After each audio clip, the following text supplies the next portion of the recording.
नमस्कार। राज्य शिक्षा शोध एवं प्रशिक्षण परिषद बिहार पटना में आप सबका स्वागत है। प्यारे बच्चों, हम लोग सीख रहे हैं वर्ग 6 के अंतर्गत गणित में सरल आकृतियों की समझ, और इसमें हम लोग विशेष जानकारी ले रहे हैं उन आकृतियों के माप के बारे में, मेजरमेंट के बारे में, एवं माप के आधार पर उसका वर्गीकरण किस प्रकार किया गया है, उसका नामकरण किस प्रकार किया गया है। पिछली कक्षा में हम लोगों ने जाना है रेखाखंड को मापना, उसे आरोही अवरोही क्रम में सजाना, साथ ही साथ कोणों का मेजरमेंट कैसे करते हैं। कुछ टूल्स आपने देखे हैं जैसे प्रोटेक्टर, डिवाइडर, स्केल, इनका उपयोग हम लोगों ने सीखा था। साथ ही साथ कोणों के माप के आधार पर विभिन्न प्रकार के कोण जैसे शून्य कोण, न्यून कोण, सम कोण, अधिक कोण, सरल कोण, पुनर्युक्त कोण एवं पूर्ण कोण की जानकारी प्राप्त किया। आज की कक्षा में हम लोग शुरू कर रहे हैं पिछले जो जानकारी हमने प्राप्त किया है उसके साथ जोड़ते हुए कि आपको पिछली जानकारी कितनी याद है या पता है। तो हम लोग आज की कक्षा शुरू करेंगे प्रश्नों के साथ कि पिछले प्रश्नों का जवाब आप कितना दे पाते हैं। तो आइए, आपके स्क्रीन पर हम कुछ प्रश्न दे रहे हैं। इसमें एक सारणी बनी हुई है, उस सारणी को टैली करना है, मिलाना है। प्यारे बच्चों, आपके स्क्रीन पर एक सारणी दिया गया है, आप ही के पाठ्य पुस्तक से लिया गया है। इसमें एक तरफ कोण का चित्र है एवं दूसरी ओर उसका नाम है। हम जब तक कुछ कुछ बोल रहे हैं, आप आसानी से इसे मिला लें, खुद से बनाएं कि कौन सा कोण का क्या नाम है। क्या आप पहचान पा रहे हैं? जिधर कोण का चित्र दिया गया है, जिस कोण का नाम AOB है एवं माप 60 डिग्री दिया गया है, पहली स्थिति में आप बताएं उसका क्या नाम होगा। बिल्कुल ठीक समझ रहे हैं आप। यह चूंकि 90 डिग्री से कम है तो इस कोण का नाम हम लोग दे रहे हैं न्यून कोण, अर्थात पहले का हम लोग नाम हमारा कहाँ मिल रहा है, दूसरी ओर 3 नंबर में। तो आप 1 से 3 को मिला सकते हैं।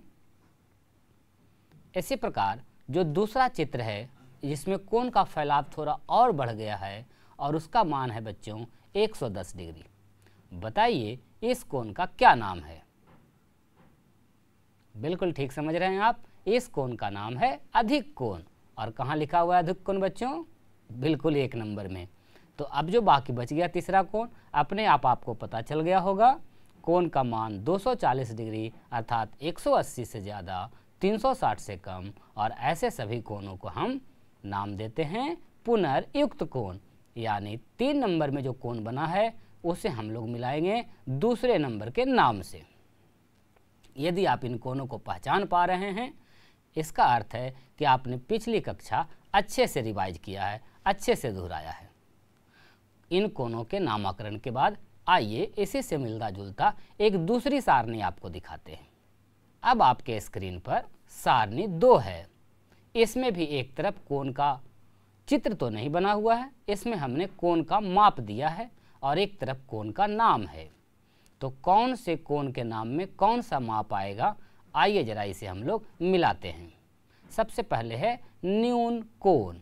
इधर माप में देखिए कौन सा माप न्यून कोण का होगा या हो सकता है। 180 डिग्री का होगा? बिल्कुल नहीं। 90, 360, 255, 45, 155 या 0 डिग्री। न्यून कोण के साथ किसे मिलाएंगे बच्चों? बिल्कुल सही अंदाज लगाए हैं आप, बिल्कुल सही जानकारी है। न्यून कोण है यहाँ 45 डिग्री का माप। इसी प्रकार अधिक कोण में कौन सा माप हो जाएगा, बताइए आप? बिल्कुल ठीक, 155 डिग्री। अगला नाम है कोण का शून्य कोण।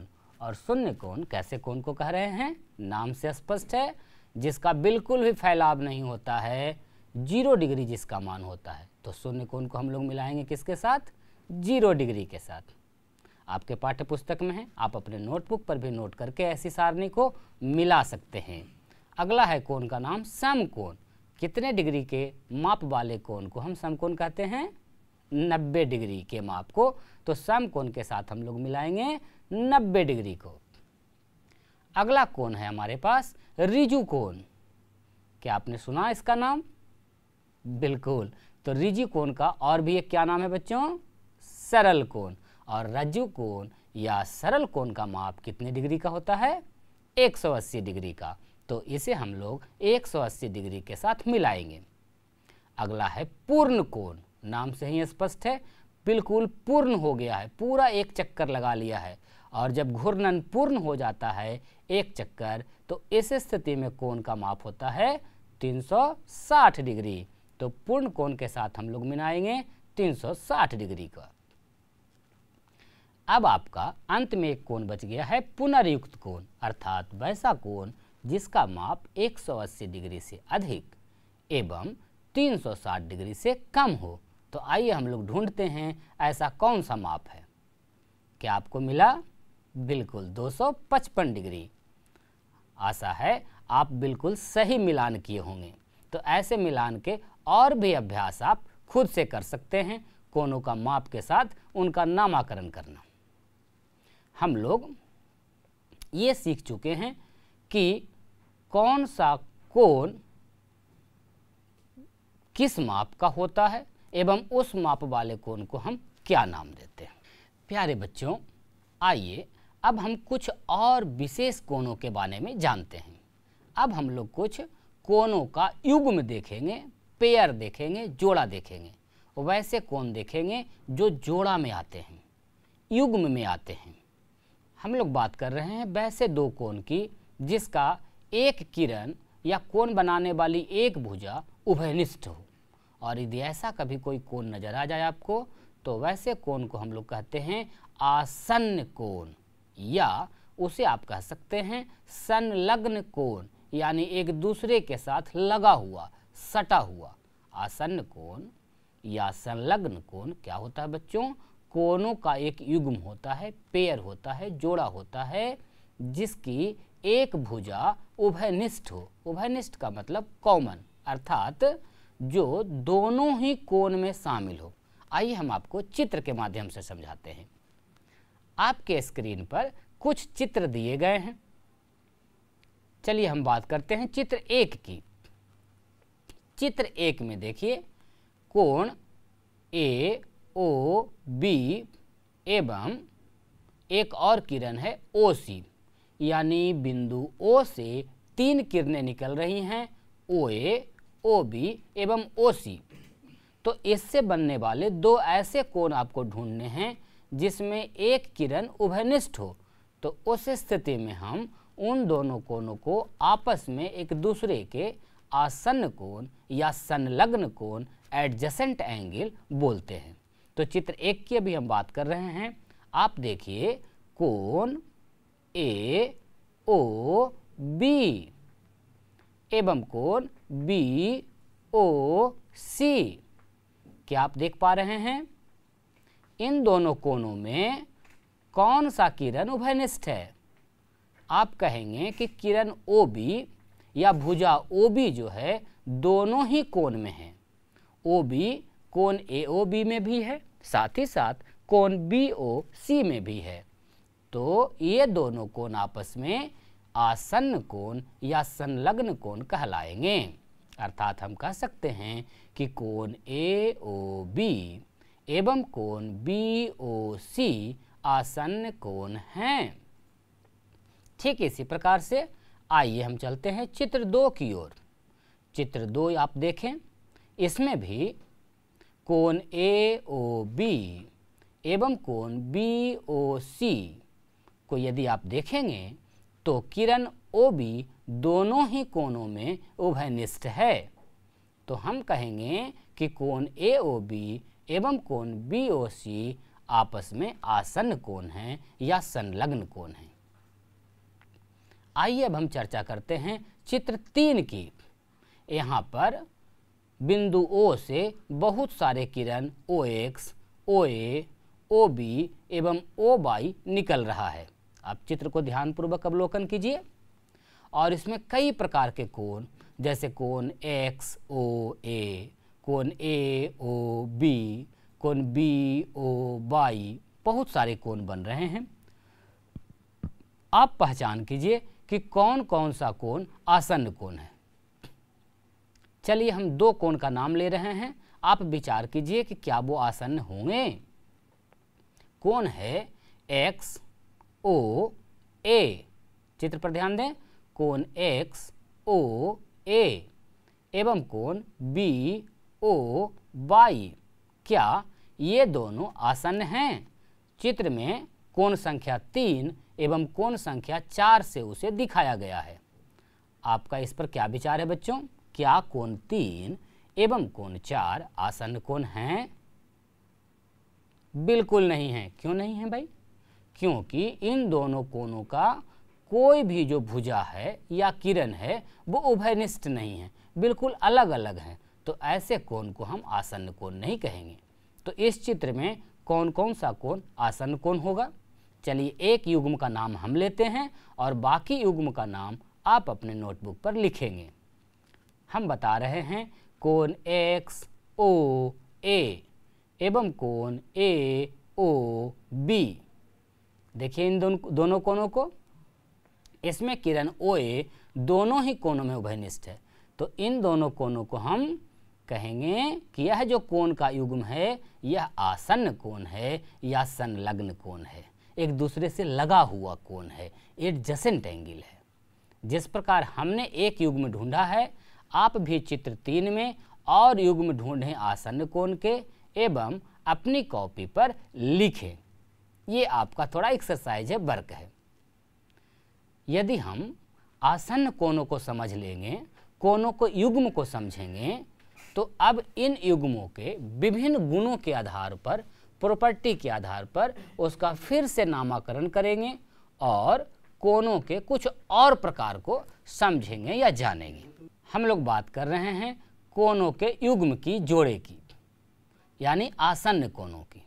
अब आसन्न कोण में दो कोण होते हैं। इन दोनों कोणों के मान को यदि हम जोड़ दें और जोड़ने पर उन कोणों का मान 90 डिग्री आ जाए, अर्थात एक समकोण के बराबर आ जाए, तो इस स्थिति में, इस खास स्थिति में उन कोणों को हम कोटि पूरक कोण का नाम देते हैं। एक बार फिर से समझिए, हम कह रहे हैं कोटि पूरक कोण वस्तुतः क्या है?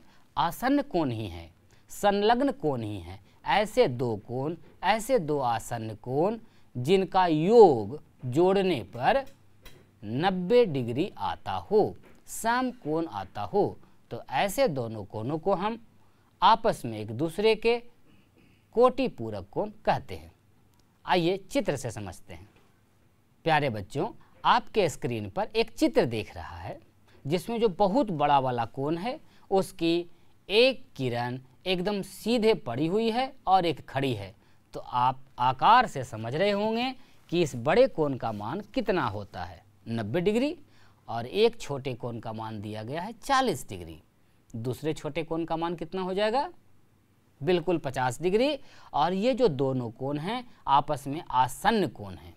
तो ऐसा कहीं आपको कोण मिल जाए, आसन्न कोण इस प्रकार का जिसके दोनों कोणों को जोड़ने पर समकोण की प्राप्ति हो, 90 डिग्री की प्राप्ति हो, तो इन दोनों कोणों को हम आपस में एक दूसरे के कोटि पूरक कोण कहते हैं। और कोटि पूरक कोण का यदि एक कोण दिया रहे तो दूसरा कोण आप आसानी से प्राप्त कर सकते हैं 90 डिग्री से उसे घटाकर। अर्थात हमें दो ऐसे कोण लेने हैं जिसका योग 90 डिग्री होता हो। आशा है आप कोटि पूरक कोण समझे होंगे। कोटि पूरक कोण में से कोई एक कोण दिया रहे तो दूसरे कोण का मान आप आसानी से ज्ञात कर सकते हैं 90 डिग्री से घटाकर। ठीक इसी प्रकार से यदि ऐसे ही दो आसन्न कोण हों लेकिन उन कोणों का योग 180 डिग्री के बराबर हो, 180 डिग्री अर्थात कौन सा कोण? सरल कोण या रिज्जु कोण, एक रैखिक युग्म बनाए, एक सरल रेखा बना दे, तो उस स्थिति में जो कोण बनेगा बच्चों, उस कोण का नाम हम देते हैं समपूरक कोण। आप चाहें तो अपनी नोटबुक पर नोट कर सकते हैं नाम, कोटि पूरक और समपूरक। अभी हम बात कर रहे हैं समपूरक कोणों की। ऐसे दो आसन्न कोण, आसन्न कोणों का ऐसा युग्म जिसके दोनों कोणों का मान यदि जोड़ दें तो 180 डिग्री यदि हो जाए, तो हम वैसी स्थिति में उन दोनों कोणों को एक दूसरे का समपूरक कहते हैं। आइए हम देखते हैं चित्र में। अभी आपके स्क्रीन पर कोणों का एक युग्म दिखाया जा रहा है। आसन्न कोण है, आप बिल्कुल पहचान रहे हैं। यहाँ कोण है कोण बी सी डी एवं दूसरा कोण है कोण ए सी डी। इन दोनों कोणों में जो सी डी रेखाखंड है या सी डी किरण है, भुजा है, यह दोनों कोणों में उभयनिष्ठ है, अर्थात दोनों कोण एक दूसरे के आसन्न कोण हैं। साथ ही साथ एकदम एक सरल रेखा बना रहा है। ए सी बी की यदि बात करें तो बिल्कुल एक रैखिक युग्म है, अर्थात 180 डिग्री का कोण बना रहा है। इस स्थिति में हम इन दोनों कोणों का एक दूसरे का समपूरक कहते हैं।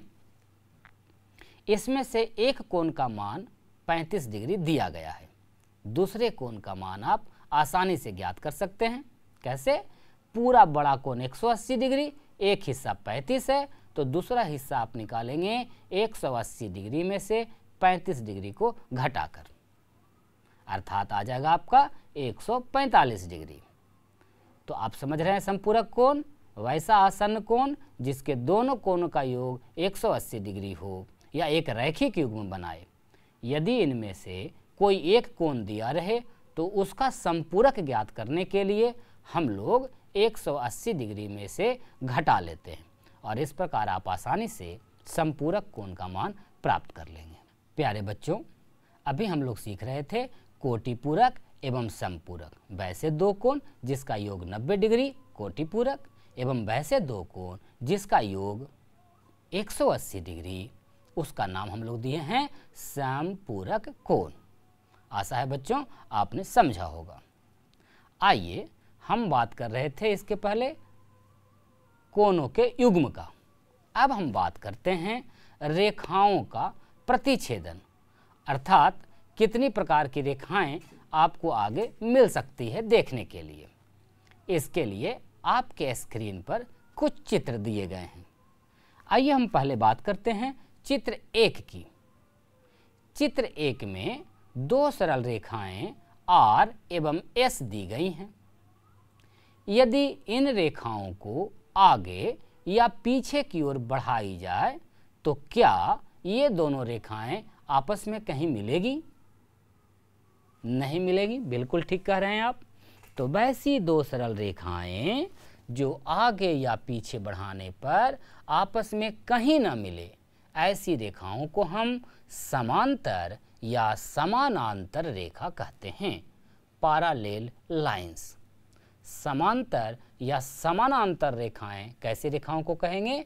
वैसी दो सरल रेखाएं जो जिसे आगे या पीछे बढ़ाने पर आपस में कभी ना मिले, ऐसी रेखाओं को हम समानांतर रेखा का नाम देते हैं। तो चित्र 1 में जो दो रेखाएं हैं, रेखा S एवं R, दोनों समानांतर या समांतर रेखाएं हैं। अब हम बात करते हैं चित्र 2 की। इसमें दो सरल रेखाएं हैं P एवं Q। आप जरा देखें, यदि इसे आगे बढ़ाया जाए तो डॉटेड लाइन से हमने बढ़ाया है, आप क्या देख पा रहे हैं कि दोनों रेखाएं एक दूसरे को आगे चलकर काट दे रही हैं, एक दूसरे से मिल जा रही हैं। तो इस स्थिति में ऐसी रेखाओं को हम प्रतिच्छेदी रेखा का नाम देते हैं। वैसे दो रेखाएं जो आगे या पीछे जाने पर एक दूसरे से मिल जाएं या एक दूसरे को काट दें, तो इस स्थिति में हम ऐसी रेखाओं का नाम देते हैं प्रतिच्छेदी रेखा। अभी तक हमने दो प्रकार की रेखाएं पढ़ी, समानांतर एवं प्रतिच्छेदी। समानांतर वैसी रेखाएं जो आगे या पीछे बढ़ाने पर कहीं ना मिले, और प्रतिच्छेदी मतलब वैसी रेखाएं जिसे आगे या पीछे बढ़ाने पर वो आपस में एक दूसरे से मिल जाती हैं, एक दूसरे को काटती हैं। तो ऐसी रेखाओं को हम प्रतिच्छेदी रेखा कहते हैं। बच्चों, आइए हम बात करते हैं चित्र 3 की। यहाँ भी दो रेखाएं हैं, रेखा L एवं रेखा M। आप कहेंगे सर ये तो पिछले वाले की तरह ही एक दूसरे को काट रही हैं। बिल्कुल काट रही हैं, प्रतिच्छेदी हैं, लेकिन एक खास स्थिति है, ऐसा प्रतिच्छेद कर रही हैं, ऐसा मिल रही हैं कि मिलने से समकोण का निर्माण हो रहा है, 90 डिग्री का कोण बन रहा है। इस स्थिति में जो चारों कोण बन रहे हैं वो चारों कोण का मान 90 डिग्री होगा। तो इस स्थिति में हम इसे एक खास नाम देते हैं, लंबवत रेखाएं। वैसी दो सरल रेखाएं जो एक दूसरे को प्रतिच्छेद तो करे लेकिन 90 डिग्री पर करे, समकोण बनाए, तो उस स्थिति में हम उन दोनों सरल रेखाओं को लंबवत रेखाएं कहते हैं। अभी हम लोग सीख रहे थे समानांतर रेखा, प्रतिच्छेदी रेखा एवं लंबवत रेखा। हमें आशा है कि आप कहीं भी इन रेखाओं को देखेंगे तो आसानी से पहचान पाएंगे कि कौन समानांतर हैं, कौन प्रतिच्छेदी हैं एवं कौन लंबवत हैं। एक बार तेजी से रिकैप हम कर लेते हैं। वैसी दो सरल रेखाएं जो आगे पीछे कहीं न मिले, समानांतर, जो एक दूसरे को काट दे या एक दूसरे से मिल ले, उसे प्रतिच्छेदी, और प्रतिच्छेदी में भी ऐसा प्रतिच्छेद कि ठीक ठीक 90 डिग्री का कोण बनाए, एकदम समकोण बनाए, तो उसे हम लोग लंबवत रेखाएं कहते हैं। आइए रेखाओं की थोड़ी और जानकारी लेते हैं। इस बार हम आपको दिखा रहे हैं कि यदि समानांतर रेखाओं को कोई एक तीसरी रेखा मिले तो उसे हम लोग क्या नाम देते हैं।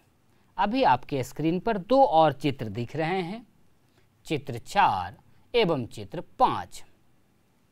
इन चित्रों में देखिए, चित्र 4 में रेखा L जो है, रेखा M एवं N को दो अलग अलग बिंदुओं पर O एवं P पर काट रही हैं, प्रतिच्छेद ही कर रही हैं। तो इस स्थिति में, लेकिन दो अलग अलग बिंदुओं पर, यदि कोई सरल रेखा दो अलग अलग रेखाओं को अलग अलग बिंदुओं पर प्रतिच्छेद करे, उस स्थिति में उसे हम तिर्यक प्रतिच्छेदी रेखा कहते हैं। तिर्यक रेखा कहते हैं। अर्थात चित्र 4 में जो रेखा L है उसे हम कहेंगे तिर्यक रेखा। क्यों? क्योंकि ये दो अलग अलग रेखाओं को अलग अलग बिंदुओं पर प्रतिच्छेद कर रहा है, तो इसका नाम हम लोग देते हैं तिर्यक रेखा या तिर्यक प्रतिच्छेदी रेखा। चित्र 5 की यदि स्थिति देखें तो यहाँ बहुत सारी रेखाएं A, C एवं B एक दूसरे को O बिंदु पर मिलती हैं, लेकिन क्या मिलने का जो बिंदु है, मिलने का जो पॉइंट है, अलग अलग दो बिंदु हैं? बिल्कुल नहीं, एक ही बिंदु पर मिल रही हैं। तो इस स्थिति में इसे हम सीधे प्रतिच्छेदी रेखा कहेंगे।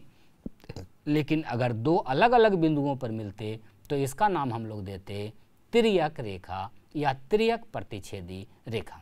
बच्चों, रेखाओं का जो हम नाम आपको बता रहे हैं विभिन्न प्रकार की, समानांतर, प्रतिच्छेदी, लंबवत, तिर्यक प्रतिच्छेदी, इनको नाम से जानना जरूरी है, क्योंकि इन नामों का उपयोग आपको आने वाली कक्षाओं में आगे होने वाला है। अतः ध्यानपूर्वक इन नामों को आप ग्रहण करें। बच्चों, आशा है आप अब रेखाओं को पहचान पाएंगे। जहाँ दो रेखाएं मिल रही हैं किसी एक बिंदु पर या अलग अलग बिंदु पर, तो उस स्थिति में पूर्ण विश्वास है कि आप रेखाओं को पहचान पाएंगे एवं उनका सही सही नाम बता पाएंगे। तो आइए इस बात की जांच के लिए कि क्या आपने रेखाओं को पहचानना सीखा है, क्या उससे जान पहचान अच्छी हुई है, आइए हम कुछ अभ्यास के प्रश्न साथ में मिलकर करते हैं। आपके स्क्रीन पर कुछ रेखाएं दिखाई जा रही हैं, 4 चित्र हैं एवं 4 प्रकार के नाम हैं। आप स्वयं से प्रयास कीजिए कि आप रेखाओं को पहचान पाएं कि कौन से रेखा का क्या नाम है। आइए हम चर्चा करते हैं रेखाओं के चित्र की ओर से। सबसे पहला जो चित्र दिया गया है बच्चों, इसमें 2 सरल रेखाएं हैं एवं यदि उसे आगे या पीछे बढ़ाया जाए तो आप कल्पना कीजिए क्या ये कहीं मिलेंगी? न आगे न पीछे। और जब नहीं मिलती हैं तो ऐसी रेखाओं का क्या नाम दिया था हमने? बिल्कुल ठीक समझ रहे हैं आप, समांतर रेखाएं। अर्थात जो सबसे पहला चित्र है उसे हम लोग मैच करेंगे, मिलाएंगे कौन से नाम से? समांतर रेखाएं से। आइए अब बात करते हैं दूसरे चित्र की। दूसरा चित्र जो आप देख रहे हैं, कल्पना करके इन रेखाओं को भी आगे एवं पीछे बढ़ाएं। आपको क्या लगता है बच्चों, क्या ये आगे या पीछे बढ़ाने पर एक दूसरे से कहीं मिलेगी, एक दूसरे को कहीं काटेगी? बिल्कुल ठीक कह रहे हैं आप, बिल्कुल काट देगी। और काटने वाली जब दो रेखाएं हों तो इस स्थिति में उन दोनों रेखाओं को आपस में कैसी रेखा कहते हैं? प्रतिच्छेदी रेखाएं। बिल्कुल ठीक। तो दूसरे चित्र को हम लोग मिलाएंगे जहां लिखा हुआ है प्रतिच्छेदी रेखाएं। आइए अब हम बात करते हैं तीसरे चित्र की। इसमें दो रेखाओं को एक तीसरी रेखा काट रही है। क्या दो अलग अलग बिंदु पर काट रही है या एक ही बिंदु पर काट रही है? आप पाएंगे कि दो जो रेखाएं हैं उसे एक तीसरी रेखा दो अलग अलग बिंदुओं पर काट रही हैं। और हमने पढ़ा है कि यदि दो सरल रेखाओं को एक तीसरी रेखा दो अलग अलग बिंदुओं पर काटे तो उस स्थिति में उसे हम कहते हैं तिर्यक छेदी रेखा। मिल रहा है आपको? तो तीसरे चित्र से हम लोग मिलाएंगे कौन से नाम को? तिर्यक छेदी रेखा। अब चौथे चित्र की ओर चलें। आशा है आप नाम जानते होंगे। आपको चित्र देखकर पता चल रहा है कि ये जो प्रतिच्छेदी रेखाएं हैं एक खास स्थिति में प्रतिच्छेद कर रही हैं और कौन कौन सा बन रहा है? समकोण 90 डिग्री का बन रहा है। चित्र देखकर पता चलता है। तो इस स्थिति में इसे हम लोग क्या नाम देते हैं बच्चों? लंबवत रेखाएं। तो आइए हम लोग इस चित्र को मिला लें लंबवत रेखाएं से। हमें आशा है कि हमारे बताने से पहले ही आपने इसे हल कर लिया होगा और सारी रेखाओं को पहचान कर रहे होंगे, आप नामकरण उसका कर पा रहे होंगे। तो बच्चों, यदि हम इन रेखाओं को अब जान गए हैं तो इस पर आधारित जो अभ्यास के प्रश्न हैं, आपकी पाठ्य पुस्तक में जो प्रश्न दिए गए हैं उसे भी आप हल करें। इन प्रश्नों को भी हमने आपके पाठ्य पुस्तक से ही लिया है। हम लोगों ने मिलजुल कर किया। अब आप स्वयं से इसे करें। आशा है आपने नोटबुक पर कुछ कुछ नोट भी किया होगा। क्लास को दोहराते जरूर रहिए। अभी बहुत सारी तथ्यात्मक बातें हम लोग सीख रहे हैं, विभिन्न प्रकार के नाम सीख रहे हैं।